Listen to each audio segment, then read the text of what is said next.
Selling Days with Lisa Hayes. With the price she pays, you'll be amazed. She's a national. End of your mortgage term, understanding your options and potential need to sell. Navigating the property market in today's digital age requires a blend of experience and modern know-how. When I stumbled upon Sell with Richard, it felt like a digital time warp to the past. The retro, 90s aesthetic of the website and the prominently displayed portrait of Richard, a gentleman who appears to be from another era, left me questioning the capability of the service in today's fast-paced market. Richard's ethos seems to be deeply entrenched in the past. His approach, which leans heavily on face-to-face interactions, handwritten correspondences, and a preference for rotary phones, feels archaic in a world dominated by emails, virtual tours, and instant messaging. One can't help but wonder, does Richard's old-world charm translate to efficiency in the contemporary property market? Given the visual cues, one might be led to believe that Richard's capabilities have not evolved with the times. The dated design of the website, combined with Richard's appearance, suggesting he might be more at ease reminiscing about the good old days than orchestrating a smooth property sale, begs the question, is Sell with Richard equipped to handle the modern challenges of property transactions? Lisa's insights. While Richard's antiquated style might appeal to a niche audience seeking a more traditional approach, the concerns about his ability to effectively operate in today's fast-evolving property market are undeniable. As we explore further, it's crucial to ascertain whether Richard's old-school methods are a boon or a barrier to his clientele. What happens at the end of a mortgage term? I've encountered numerous homeowners who, despite diligently paying their monthly installments, feel unprepared and anxious about what happens when their fixed mortgage term concludes. So, let's demystify this. The transition from a fixed rate to a standard variable rate, SVR. Most homeowners in the UK initially opt for a fixed-rate mortgage, which, as the name suggests, means that the interest rate remains unchanged for a set period, often 2, 5, or 10 years. This rate provides stability, ensuring monthly payments remain consistent. But what happens when this term ends? Unless you've made a move to switch or remortgage, you'll automatically be transitioned to your lender's standard variable rate, SVR. Now, here's the catch. The SVR is typically higher than fixed rates, and it fluctuates at the discretion of the lender, usually in line with the Bank of England's base rate. How this can affect monthly repayments. Potential increase in monthly payments. With the transition to an SVR, homeowners often see an increase in their monthly mortgage payments. Depending on the SVR and any shifts in the Bank of England's rate, this hike can be moderate to significant. For instance, if you were paying a fixed rate of 2% on a £200,000 mortgage, and you transition to an SVR of 4.5%, your monthly repayments could increase by hundreds of pounds. Unpredictability. While fixed rates offer certainty, an SVR is more unpredictable. If the Bank of England increases its base rate, your SVR, and consequently your monthly repayment, might surge.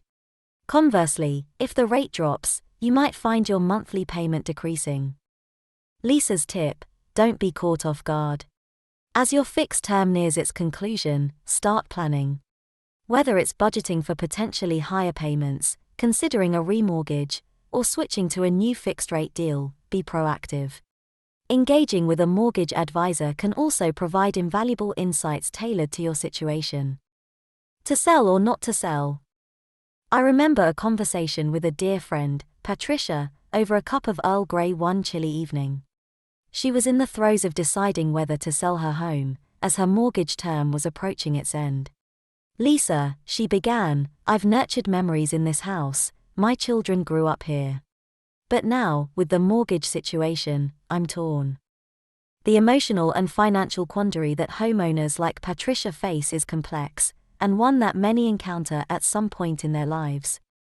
Weighing the emotional and financial pros and cons. Emotional factors. Memories and attachment. For many, a house is not just bricks and mortar. It's where birthdays were celebrated, tears were shed, and countless memories were made. Selling can feel like parting with a piece of oneself. Change, moving means adapting to a new environment, new neighbors, and possibly even a different lifestyle. Financial factors. Equity built. Over the years, you might have accumulated substantial equity in your home. Selling could provide a significant financial boost. Market value. Depending on the property market's current state, selling might fetch a value higher than anticipated. Steps to take if selling becomes the best option. Stepping I selling becomes the best option overwhelming, but knowledge, as they say, is power. When I think about selling, my memories always return to my Aunt Helen. She had a beautiful Victorian home in Kent that she had to sell. The process was arduous, but with meticulous planning, she reaped substantial rewards. Here's how you can too. 1. Preparing your home for the market. Key fact, in the UK, homes that have been professionally staged sell 50% faster than non-staged homes. Lisa's tip, natural lighting plays a pivotal role in showcasing your home. Ensure curtains are open, and rooms are well lit during viewings. 2. Setting a realistic price based on current market conditions. Key fact, according to UK Housing Data 2022, homes that are overpriced take an average of 2 months longer to sell. Lisa's tip, seek a professional home valuation rather than relying on online calculators. It can give a more accurate representation of your property's worth in the current market. 3. Working with real estate professionals for a smooth sale. Working with real estate professionals, 2022. Key fact, sellers who use an estate agent usually net a larger profit than those who try to sell by owner, even after accounting for commissions. Lisa's tip, always negotiate terms with your estate agent. Some might be willing to lower their commission, especially if your home is in a high-demand area. Lisa's final thoughts. Navigating the complex landscape of mortgages, property sales, and the accompanying emotions can feel like steering through a maze. Let's pause for a moment and recap what we've journeyed through. We started by understanding the nuances of a mortgage's end and how it can feel like stepping off a cliff for some homeowners. The transition from a fixed rate, the impact of an ending interest-only mortgage, and the sudden shift in monthly repayments can all contribute to this uncertainty. Yet, amidst this, it's paramount to remember that you are not alone. There's a wealth of information and professionals out there ready to offer guidance. Thanks for watching. Don't forget to like and subscribe. Make sure to check out the blog post version for a lot more information. If you're trying to sell but it's not going well, if you can't get a sale and the estate agent fell, now is the time for you to jump and praise.